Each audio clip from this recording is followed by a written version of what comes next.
Buenos días. Estamos en la workshop de Vandoren, en Adolphesax Fest 2021. Y yo soy Héctor, trabajo en Mouthpiece Música, la empresa distribuidora en España de Vandoren. Y os presento a Martán, que él es el responsable de producto de Vandoren y de operaciones artísticas. Sí, vale, muchas gracias. Creo que para mí es mejor de hablar en inglés. So I will speak in English if it's okay for everybody. And if you have questions, of course you can ask questions in Spanish, in French. Hector is representing Vandoren in Spain and Andorra, of course. So we are going to speak about Vandoren and about the products and some things today. We're going to try to make it as interesting as possible, and I've been asking Antonio to talk about Vandoren. Antonio is an amazing saxophonist. We've been studying together in Paris, and we also play in the same quartet. And it's been a pleasure to develop products and to have Antonio feeling for everything we've done for classical saxophone. And Antonio plays Vandoren products, of course. And we're going to ask him how he feels about our products, and maybe he can talk about it a bit better than me as a saxophonist, and it's another point of view, of course, because I'm from the inside of the company. So we're going to ask him some questions, and it's going to be interesting.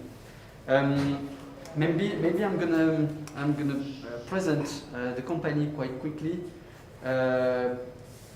Vandoren is a French company that is working currently in the south of France for the factory and in Paris for our showroom. So everything is made in France. Okay, our cane fields are in south of France.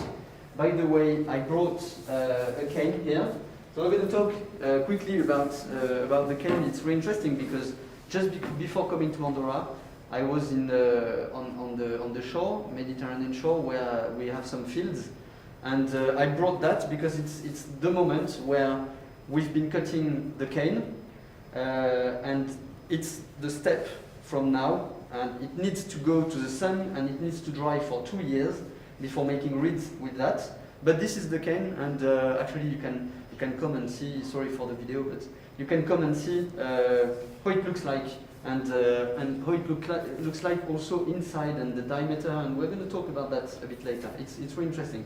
So this is one step from the making process that we're making in the south of France.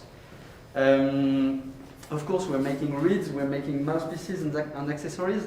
And I've been involved in the development of the profile mouthpiece, so I'm going to talk a bit about that, also with Antonio. The profile mouthpiece was made 2 years ago, and the point of this mouthpiece was to renew the mouthpieces range, and the point was to take, in the development, the point was to take the facility, the easiness of the AL3 Optimum series that you probably know, and also to take the sound qualities and richness of the projection of the sound of the A28 or A20 or V5 series more generally. So that was really interesting to work like that, because we have wonderful products, but it's always really hard to go to one point when you want to develop a product. So that was interesting, and as I'm working currently as an artist with guys like Antonio, it's interesting to have their feedback about it. Maybe I'm going to ask him how he feels about the profile mouthpieces, and what he thinks about it, and maybe what he received from the saxophonist background all over. He has been traveled, of course, last year. I don't think we've all traveled a lot, but since the year before, and I think the profile mouthpiece has been quite well received in Spain also. Yeah, and Yeah, so I'm going to let Antonio talk about the profile mouthpiece quite quickly. Voilà, si tu veux présenter un petit peu le truc. Si ça ne vous dérange pas, je vais parler en français. Je me sens plus à l'aise qu'en anglais. Je ne sais pas si c'est OK pour Colin, do you understand French or not? Oui, le fait. Un petit peu? Yes? Everybody speaks a bit of French? Ok, bye. Donc pour moi, comme Martin il nous avait raconté que l'entreprise voulait faire développer un nouveau bec, moi je l'ai pris avec beaucoup Enthousiasme. pas plaisir, mais Enthousiasme. voilà. Parce que surtout, je vais me focaliser plutôt dans l'instrument que je pense que je joue plus, à cause aussi du quatuor, parce que je suis le saxophone soprano du quatuor. Et c'est un instrument avec lequel je me sens très confortable et que je le sens très naturel dans ma façon de jouer. Pour moi, l'arrivée de ce bec profil SP3, c'était vraiment un plaisir, une question je ne sais pas comment dire. C'était quelque chose que j'attendais en fait. Parce que c'est vrai que quand j'étais plus jeune, quand j'ai commencé à jouer le soprano, j'ai joué avec un bec qui était pas tout à fait pour le classique, c'était le S25. C'est un bec qui est entre, on va dire, entre les deux. Il y a pas mal de jazzmen qui jouent avec. Et dans lequel je trouvais quelque chose de très intéressant par rapport aux sons. Parce que déjà le soprano c'est un instrument qui est assez timbré. Donc, du coup, si on trouve des matériels ou des becs qui nous donnent un peu plus de chaleur, un peu plus de rondeur, moi, en tout cas dans ma vision, c'est ça que je cherche. Mais c'est vrai que peut-être ce bec était un petit peu plus dur pour certains types de choses dans l'aigu, surtout dans l'aigu. Donc, du coup, la venue de profil, c'était pour moi super parce que ça gardait un peu ce côté rond, chaleureux de l'S25. Ouais, 2,5. Et en même temps, on a apporté de la facilité. C'est ça, c'est flexible, c'est facile, il y a du temps comme il faut. C'est un bec qui est vraiment très, très agréable à jouer, très confortable.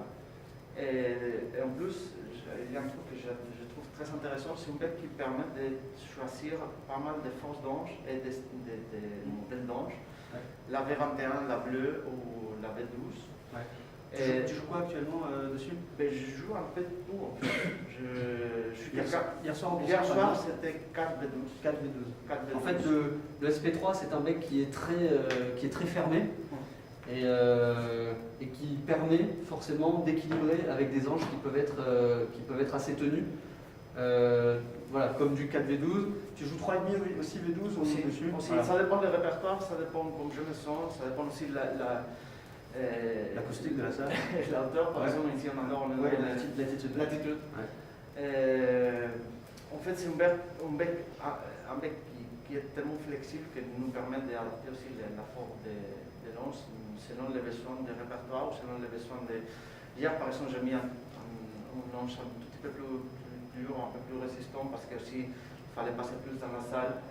Mais par exemple, avec le quatuor ou avec piano, je peux facilement m'adapter ou jouer 4 bleus, que c'est un petit peu, je le sens un petit peu plus flexible ou moins fort.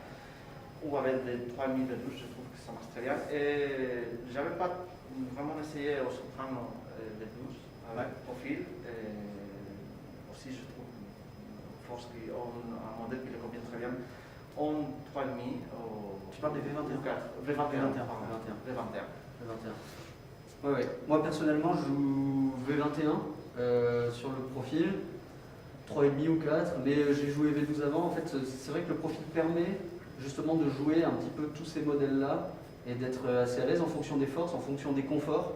Voilà. Donc il n'y a pas une hanche mieux que l'autre, hein. De toute façon, ça c'est une règle chez Vandoren. Mais voilà, c'est un bec qui permet de pouvoir choisir ce genre de matériel. Merci beaucoup, Antonio. Merci. Do you have some questions for Antonio? All right. I think I'm going to continue in English. I'm going to talk about something I'm going to continue on the profile because you have to know that, of course, the range is not completely finished. We have soprano and alto, and now we are working on the tenor and baritone saxophone. We are going to make the whole range.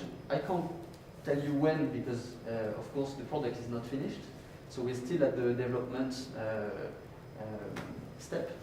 But I'm really interested in your feelings about those mouthpieces. I'm going to ask you some questions because I'm really interested about it. First, I'm gonna ask Antonio because we're working on the tenor saxophone. I'm not gonna talk yet about it, but right now, a bit later maybe. But I'm gonna ask Antonio what's his feeling, what his needs about the tenor saxophone, and I'm gonna see how Vandoren can work on it on the next mouthpiece. Tu joues quel bec en ce moment au ténor? Ténor, j'ai toujours joué. Mais toujours joué des bec band. C'est vrai qu'à l'alto, peut-être je peux être un petit peu plus flexible. Dans toute ma carrière, j'ai joué des bec Tenor et Vandoren. Mais au ténor, c'est vrai que j'ai pris un T20. Pour moi, c'est le bec, c'est l'ange de ténor. Et c'est vrai qu'après, je ne fais pas beaucoup de ténor. Ah ouais. Donc du coup, c'est un bec qui est agréable, mais qui a besoin de travailler aussi. Ouais. Ok, alors effectivement, juste pour remettre les choses dans leur contexte, just to talk about the context of the tenor saxophone, I think I might ask Hector about that, but I think the T20 is the reference on the tenor mouthpieces. Which mouthpiece do you sell most for tenor, classical tenor? I think almost all people use T20. Okay. Almost all people. Of course, we have a whole range. We have TL3, TL4, TL5, T15, T35, T27, we have a lot of mouthpieces, but the reference is the T20 because of the richness of the sound and because of the timbre that gives to the tenor. And I think we, as classical saxophonists, are really happy about it. When we take the saxophone, we have this feeling of full sound, which is really interesting.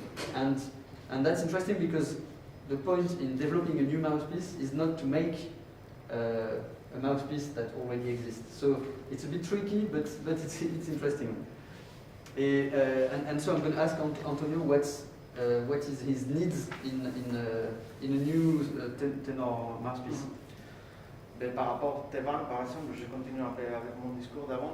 Tevan, moi, ça m'a donné vraiment la chaleur du son, les timbres.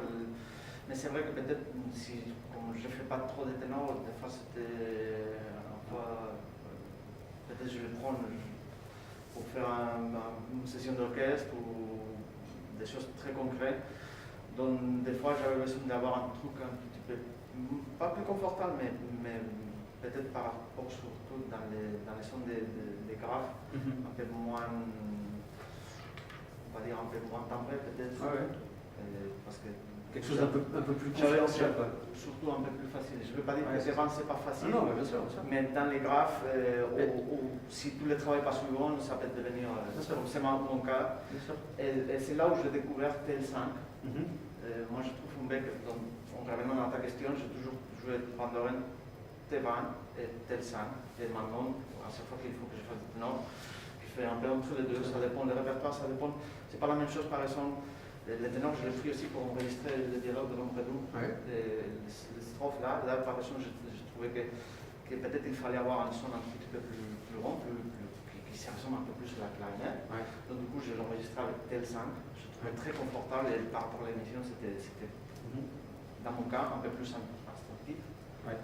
Et par exemple, si jamais on avait besoin de faire un truc avec l'orchestre, par exemple un boléro ou un Juliette ou qu'est-ce que je fais d'autre avec les ténors?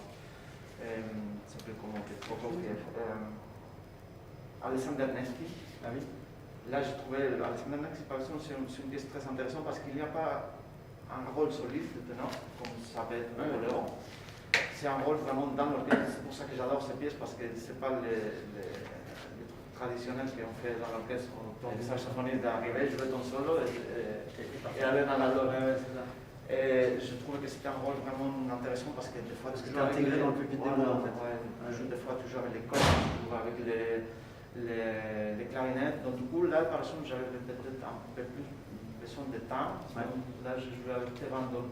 Entre les deux becs, Okay. je trouvais un très bon compromis. So I think it's really interesting to talk about that because I think the need of the new mouthpiece is to be able to make the tenor sound different. I mean not sound but feel different. I think the point that is in a way talking about Antonio is that the tenor saxophone is a bit different. At least for me, I feel it's a bit different than the other saxophones because the lower register is really hard on the tenor sax, and that's the problem. I mean, it's not easy to play a B flat or a B pianissimo just like that. It's nearly impossible on the tenor. It's really hard. We have to work a lot to be able to do that, and it's not like the alto sax or the baritone or soprano is a bit different. But I think the B flat instruments are quite similar for that. And the point was the thing on this mouthpiece was to make the tenor feel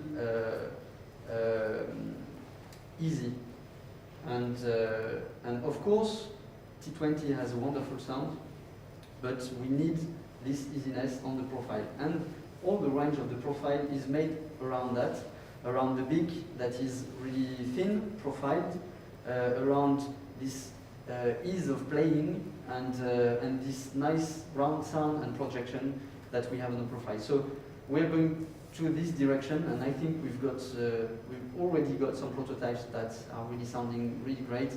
And the thing is to make also the baritone, and we didn't really begin on that subject, but I'm going to talk about baritone quickly because we have the chance to have Mathieu Delage, who is a great baritone player, and maybe I'm going to ask him quickly what he thinks about the baritone and what he needs on a baritone mouthpiece. I think just in general, and what are your expectations on the baritone mouthpiece?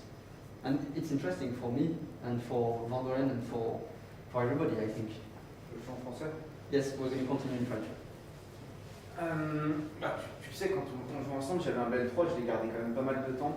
Et je trouve que dans cette série, pour le coup, j'ai pas essayé le BL5, mais on avait quelque chose qui nous rendait le baryton globalement comme un alto, qui rend une homogénéité qu'on trouvera nulle part ailleurs. Et finalement, pour le coup, c'est très pratique. Comme disait Antonio, des fois on cherche un truc où on connaît pas bien l'instrument et on veut que ça fonctionne rapidement. Ça, c'est sûr que c'est le bec pour que ça fonctionne rapidement. On a une super couleur, on a un son très homogène, donc ça c'est super. Et en fait, après, je me suis un petit peu éloigné de ça parce que je cherchais quelque chose qui était pour moi un petit peu plus précis sur l'attaque. On est vraiment cette précision de staccato et tout qu'on n'a pas avec cette série-là, qu'on aura plus avec des becs que je trouve pas faciles à jouer, mais genre B35. On gagne un petit peu sur cette attaque-là, mais on perd le côté homogène et toute la facilité. Donc en fait, moi, excuse-moi, je te coupe, mais du coup, effectivement, pour moi, c'est quelque chose qui ressort. Quelques personnes avec qui j'ai pu parler, comme Gilles par exemple, comme Joachim aussi, si là, qui me disaient qu'effectivement, le truc à améliorer, c'est l'articulation. Avec, donc en fait, ce qu'il faudrait prendre, c'est l'articulation des becs V5 finalement, comme le B35, et avoir la rondeur et l'homogénéité d'un BL3 ou d'un BL5. Peut-être, mais du coup, alors, je t'ai entendu avec le BL5, donc je pense que ça corrigerait un peu le truc du BL3, c'est presque trop homogène dans la couleur générale. Je trouve qu'on peut moins timbrer des timbrés qu'avec un 165 ou un B35. Ouais. Moi, effectivement, je joue un BL5 et je trouve ce bec très homogène. Et bon, après, c'est mon esthétique. J'aime bien ce côté un petit peu rond et presque entre guillemets détimbré. Et c'est vrai qu'on a besoin, quand on a besoin de timbre, on est content de pouvoir en avoir. Et c'est vrai qu'un B35 est plus timbré qu'un BL5. Et ça j'en suis conscient. Et je pense qu'effectivement, aujourd'hui, dans les becs de baryton, on a besoin d'un peu plus de timbre. Mais en tout cas, une modulation possible. Ouais. Que ce soit pas. Ouais, bien sûr. Après, quand on a un bec timbré, on peut arrondir. Et quand on a un bec rond, on peut aussi timbrer un peu, mais dans une certaine mesure. Voilà. Et toutes les questions d'équilibre. Does someone want to? Do you play baritone saxophone? Do you have something to talk about it? No? All right. C'est trop lourd. All right. C'est trop lourd. Je suis petit, c'est lourd. Okay. Thank you very much. Merci Mathieu.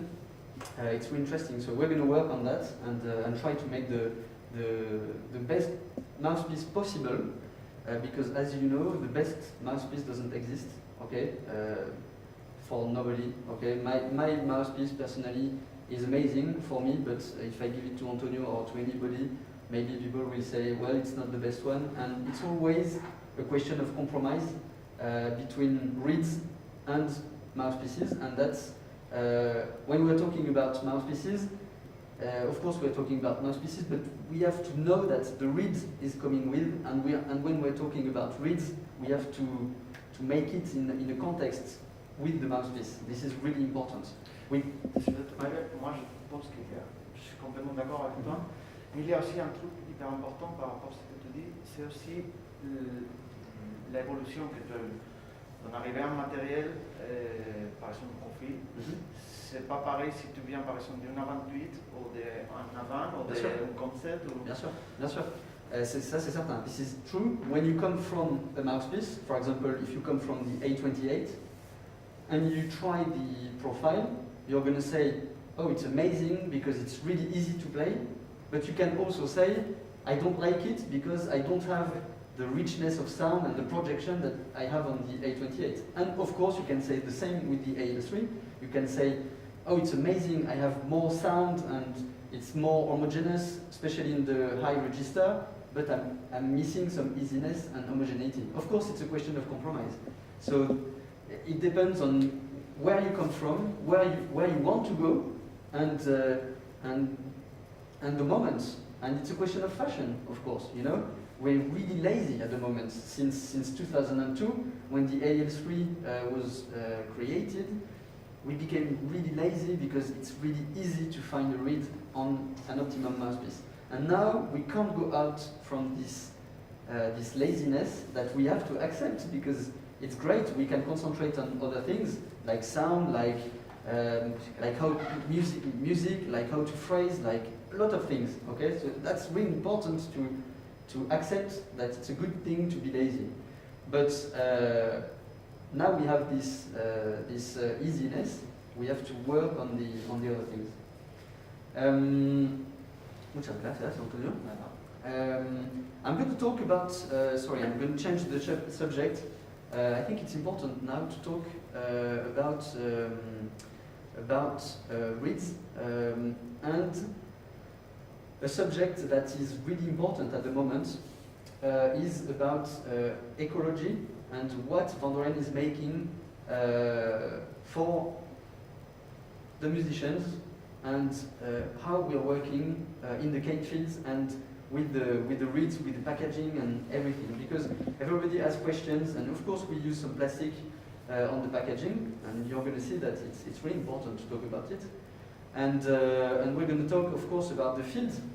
I was 2 days ago. I was in the fields in south of France, and I'm going to insist on really simple things, but I think it's important to talk about it. First of all, I want to say that Vandoren is made in France. Okay, you know that, and I'm not going to make the apology of the made in France. It's useless, but I think it's important to say that reeds are made and grown in France, in south of France. All right, this cane is from south of France. It goes to the factory, which is really next to the fields. Okay, it goes to the factory. We make the reeds in south of France in a factory that is completely controlled in hygrometry. So we have the same humidity in the factory than in your flow pack. All right, that's really important. When you open your reed, you have the same humidity than when it was created and made. Okay, so we make all that in France. So it's all concentrated in one place, not everywhere on Earth. Of course, we send reeds in more than 106 countries, and when we send reeds, of course, some of them go by plane, and if you put a reed without a flow pack in a plane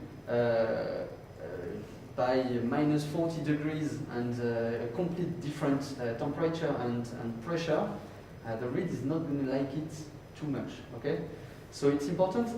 For example, I don't know how reeds go to Spain. Does it go by plane or by truck? I don't know always send reeds to you in Spain. ¿Sabes?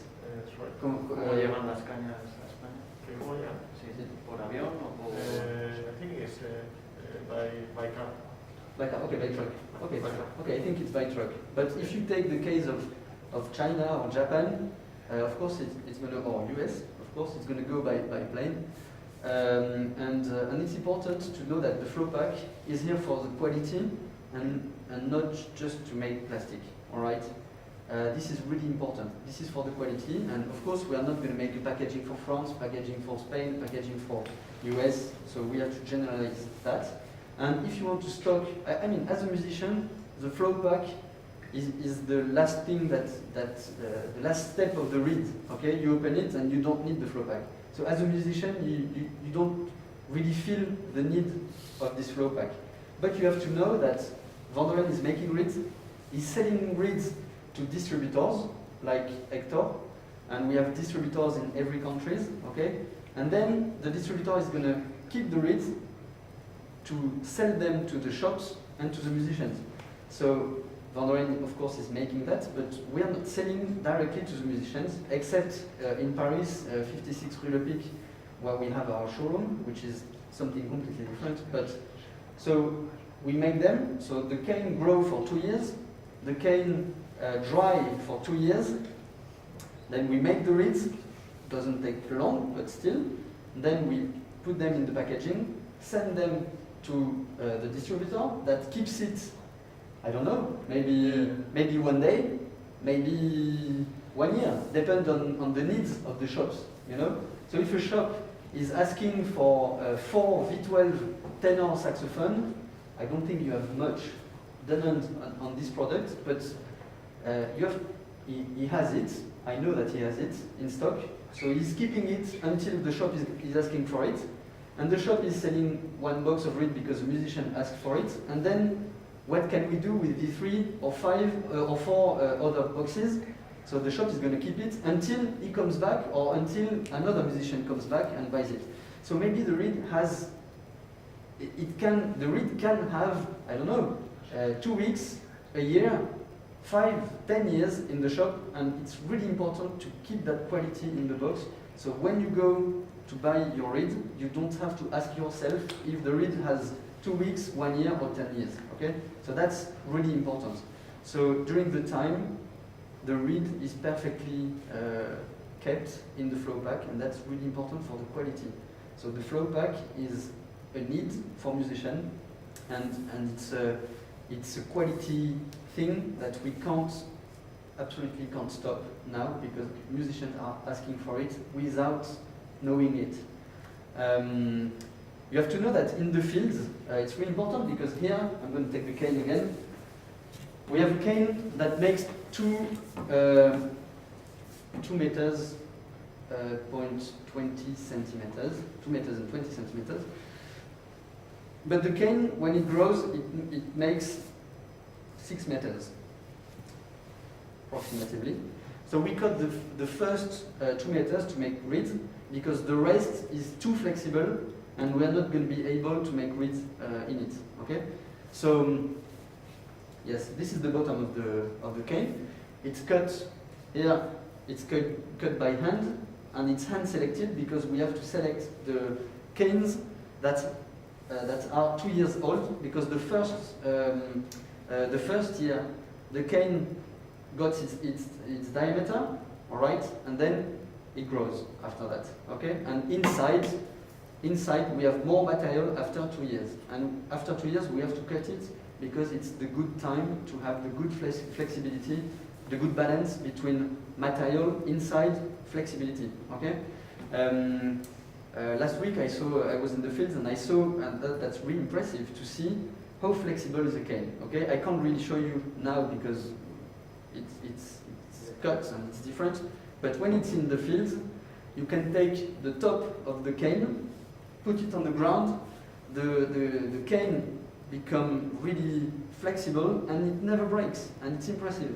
It's really impressive because this is where the flexibility comes from in our reeds. And without this flexibility, we can't make reeds. So I was talking about that, about those 2 meters, because what do we do about the branch, the leaves, The rest of the cane, what do we do with that? As on a cane, we only use 20% of the cane. Okay, 20% is nothing, all right? But it's really important to know that those 20% are made for quality, because some part of the cane won't be used because of nature, you know, it's sometimes a bit different, and we won't need this part, which is a bit, I don't know, a bit broken in a way, or some canes are a bit bended and we can't make reeds on it.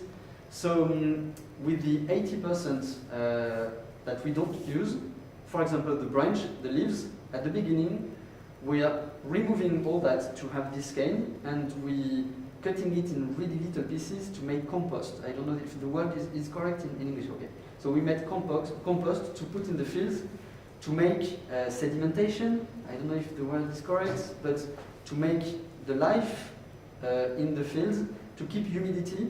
So the rest of the cane is used to make the new canes, all right? And then after that, when we make reeds, of course, we can see that a reed is not perfect, so we won't use it, because there is a little default. It can be anything. So those reeds go to a big silo, I don't know, big place anyway, where we're going to burn them to heat the factory in winter. Okay, so we use every piece of the cane, and we don't throw anything, so we use everything. So this is important. And it's important to know that all those pieces are used for the field, because we don't use any chemical products, we don't use any chemical on the reeds. You can, of course, you put it on your mouth, and you play with it. So it's important to know that there is no chemicals. It's drying for 2 years outside, without chemical, without machine, without anything. Only the winds of the south of France is making that. And it's not because it's cheap, it's because it has to be made like that, because if not, you're not going to have the same quality. So it's important. And all those winds in south of France are really important for that. This is why we can't make them grow somewhere else. All right? It's like wine. It's like other cultures. You know, there are some places where it's better to make. So canes it's south of France. And what did I want to say? I think it's important to know that, because also the water. I wanted to talk about the water, because we need some water, and in the soil we have some water. 8 meters under the fields, we have some water, and we take this water from here. So we're not taking water from outside to make the cane and stuff. So that's really important for us to be involved in this development of the fields of the factory, to make the most ecological cane ever. All right. Do you have some question about reeds? Can you explain how you know if you use for soprano sax, alto sax?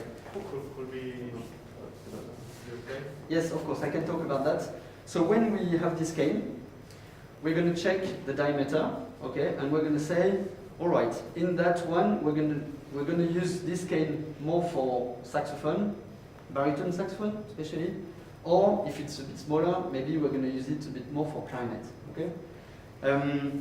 So when we have this cane, the sun is going to color the cane for 2 weeks, just to get the yellow color that we have in our boxes. But it's not a drying process. And then after that, we're going to dry it for 2 years.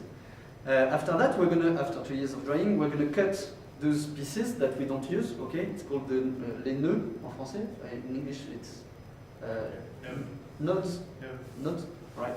So we don't use this piece to make reeds. So we only use the tube inside, and this tube, we're going to look at the thickness of the tube.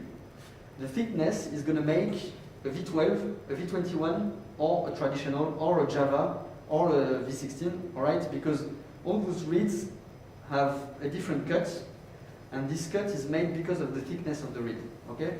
So we're going to check that, and on that one, on this tube, maybe we're going to say, all right, this is going to be V12 saxophone reeds, okay, because we have the thickness of the reeds necessary to make V12 reeds.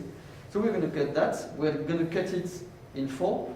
So all the manufacturing from now is made by machines. It's extremely precise, and we have exactly the same process with the precision of a millimeter divided by 100. So it's a micron, and it's really, really precise, and we need that to have the best quality in the range of the reeds. So now we can select the reeds, the model of the reeds that we have on this tube. All right. So we have the thickness here. We're going to make alto sax V12 reeds with this tube, and then after that we're going to cut reeds. So maximum we can make 1, 2, 3, 4, 5, 6. 1, 2, 3, 4, 5, 6. We can make 8 reeds on the tube. All right. If there is no problem with the cane and with the making process, so we can do that. And once we've got all our production of alto sax V12 reeds, we're going to see how flexible it is. Okay, we're going to test. So we made the reed. Okay, and once the shape of the reed is ended, we're going to check the flexibility of the reed. So it's a little game that you can do on your own. You can compare yourself to your friends. It's kind of a stupid game, but you're going to see it's funny. If I take personally my finger like that, I can't go further than that. But some people can go that way, and some people can only do that. Okay, we are all different. In a way, it's exactly the same with the cane, because the flexibility of the cane is different from here, from another cane, from another field, all right? So all that is different. It's the DNA of the cane, and we're working with that, and we are dependent on that. So when we make the reeds, all the alto saxophone traditional or V12 reeds, okay, we take the V12, we're talking about that. So once we have our production of V12, we're going to test them. So we're going to say, all right, if you go there, you're going to be a 3. If you go there, you're going to be a 2.5, okay? So it's the resistance, the flexibility of the cane that we're going to test. And then we're going to say, okay, number 3 is going to be here. Okay, it's a range. It's not a cut, all right? So we take the range, and in this range, we're going to have soft number 3, hard number 3, medium number 3, okay? And we can have some hard number 3 reeds that could have been in the soft 3.5, okay? And this is a range, and this range is really important because some days we need some flexible reeds, and some days we need more harder reeds, but in the same range. For example, here Antonio was saying that here in Andorra we are higher, of course, than Murcia, where he lives, and the climate is different. Of course, it's more dry here, so we don't use exactly the same reeds. So it's not going to change from 3.5 to 4. All right, he can play. I think in Murcia he can play 3.5 and 4, but he's going to take the hardest or the softest reed of the box here because the climate is different, without changing completely the model or the strength or the mouthpiece, because this is completely crazy to do just before a concert. So in a box, we have to take that as a chance more than a default or something that is annoying for us. Of course it's annoying, because when you open the box, you're going to say, I only have 4 or 5 reeds, you know, or 6 or 2, depends, okay? But if you have only 2 reeds that are working in a box, it means that the strength is not perfect with your mouthpiece, all right? I'm not saying you are the problem, but I mean there is a problem somewhere, all right? The flexibility of the reed is maybe not the best with the mouthpiece. So maybe the number 3 V12 is too soft, but the 3.5 is way too hard. So the point is to take maybe another model which is not calibrated exactly the same. So if you take, for example, number 3.5 traditional, which is a bit softer than the V12, then maybe you're going to find a bit more reeds in a box. All right, it's going to have a different sound, but maybe you're going to be more happy by changing the reeds. You have to know that for saxophone, for example, alto sax, the softest reed is the traditional, if you take a number 3. Then you have the V21, which is a bit harder, and then you have the V12, which is even more hard. So it's interesting, and we made it on purpose, because if you're on the soft side of the 3.5, then you can change, and then you can be a bit more happy in the reeds that you can find in a box. So that's really important and interesting to know that, to be able to try and to find the best setup with your mouthpiece. Thanks. All right. Antonio, tu veux rajouter quelque chose? Je ne sais pas si ça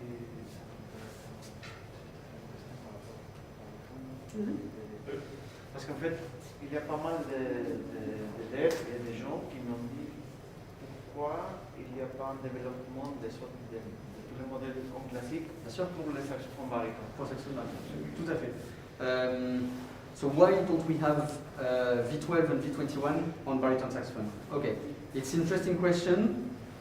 As baritonist, I would be really happy to have more reeds than only the traditional, because I play classical saxophone.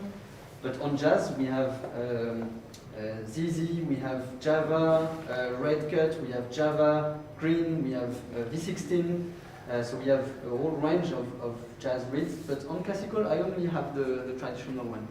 So, of course, we have a demand, but the demand on the baritone sax is not as huge as the alto sax. So, of course, it's a question of business in a way, because those people really ask for those reeds that are really hard I mean, it's not hard to make, we are completely able to make that, but to make a V12 baritone, we need a thicker reed, a thicker cane, sorry, because the V12 is thicker.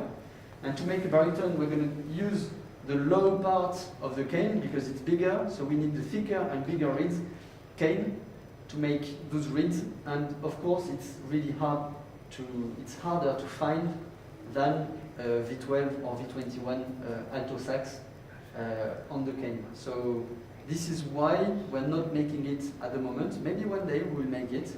But this is the question of thickness and market. All right? If we have enough cane with this thickness, is it really interesting to make it? And is there a real demand on the market? That's a big question. As I traveled quite a lot, because last year was a bit complicated, but of course people are asking this question, but it's not like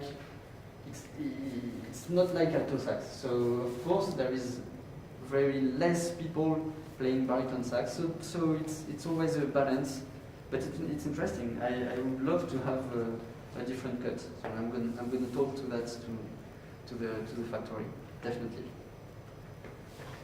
All right. All right. Well, thank you very much.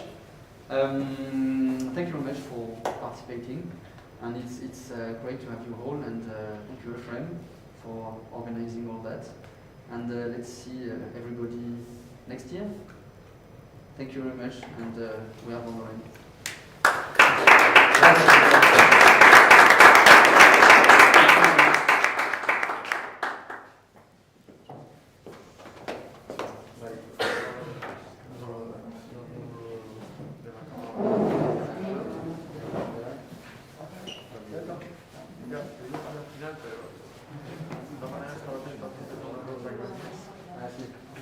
Vale,